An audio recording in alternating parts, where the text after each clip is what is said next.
Hello guys, welcome back to my channel Puja blog. তোমরা কেমন আছো? আশা করি ভালো আছো। আর আজকে দীঘার লাস্ট দিন, তো বাড়ি যাওয়ার সময় তো আমরা ফার্স্টেই মাছ কিনতে চলে গেছি। তো এখানে দেখতে পাচ্ছ কাঁকড়া, তো চিংড়ি মাছগুলো দেখো কত বড় বড়। তো জামাইবাবু চিংড়ি মাছ নিয়েছিল আর ইলিশ মাছটাই শুধু নিয়েছিল, আর কাঁকড়া নেয়নি। তো এখানে দেখো ফার্স্ট টাইম আমি ভেটকি মাছ দেখলাম। তো যাই হোক, মাছ কেনার পরে তারপরে আমরা ঘুরতে চলে আসলাম। তো দেখো একটু ঘুরে বেড়াচ্ছিলাম, তো খুবই মজা লাগছিল। জায়গাগুলো তো খুবই সুন্দর, আর আসতে ইচ্ছা করছিল না। তো এখানে কিছু ছবি তুলে নিলাম আমরা। তারপরে দেখো আমি একটু ঘুরে ঘুরে দেখছিলাম, তো খুবই ভালো লাগছিল। তো দিদি ভিডিওটা করে দিচ্ছিল আমাকে। তারপরে আমরা চলে যাব মাছ খেতে। তো আগের থেকেই আমাদের খুব ইচ্ছা ছিল সমুদ্রে গেলে পরে, দীঘায় গেলে পরে আমরা মাছ খাবো। তো রাত্রেবেলা যাই হোক এসেছিলাম ঘুরতে। তো এখানে কাঁকড়া নিয়েছিলাম, কাঁকড়া ভাজা। তো সেটাই আমরা সবাই মিলে এখন খাবো। তো কেউ সেরকম খায়নি, আমি আর বর্ষা একটু খেয়েছিলাম। তবে কাঁকড়াটা অতটা ভালো ছিল না, জানি না কবেকার। তো যাই হোক খেয়েছিলাম।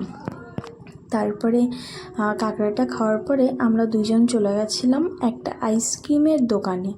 তো আইসক্রিম খাচ্ছিলাম, তো আইসক্রিমটা ভালোই ছিল। তারপরে জামাইবাবু আমাদেরকে বলেছিল যে আজকে যতটা টাইম ঘুরতে পারিস ঘোর, কারণ বাড়িতে তো চলেই যাব, আর আসা হবে কি হবে না।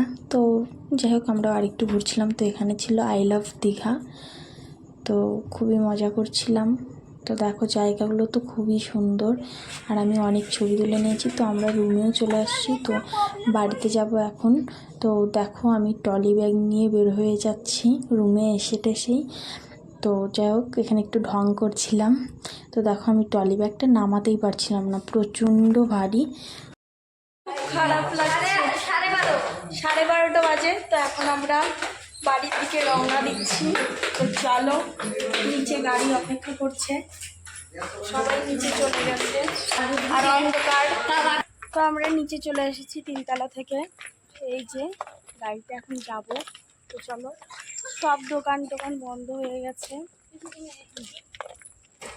কিন্তু খুব খারাপ লাগছে। কোনো কিছু করার নেই, বাড়ি যেতেই হবে। 2 দিন হলো, কালকে এসেছিলাম, তো আজকে বাড়ি যাচ্ছি। বাড়ি বলতে বর্ধমানে।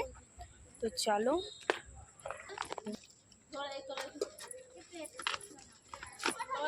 তারপর দেখো গাড়িতে উঠেও গেছি, গাড়ি স্টার্টও করে দিল। তো চলো, বাই বাই দীঘা। তো খুব খারাপ লাগছিল, মনে হচ্ছিল যে আরও কিছুদিন থাকি, 2-1 দিন থাকলে হয়তো আর একটু ঘুরতে পারতাম। কোনো কিছু করার নেই, 2 দিন ছিলাম। তো দেখো অনেকটা চলে আসছি। তো খুবই সুন্দর লাগছিল রাস্তাটা, 2 সাইডে পুরো অন্ধকার। তারপরে দেখো আমরা দীঘার গেটে চলে আসছি। তো আসার দিন খুবই মজা লাগছিল, তো যাওয়ার দিন খুবই খারাপ লাগছে। তো আমার ভিডিওটা এই পর্যন্তই। তোমরা সবাই আমার চ্যানেলটাকে like, comment, share and subscribe করে দিও, আর পাশে থেকো। বাই।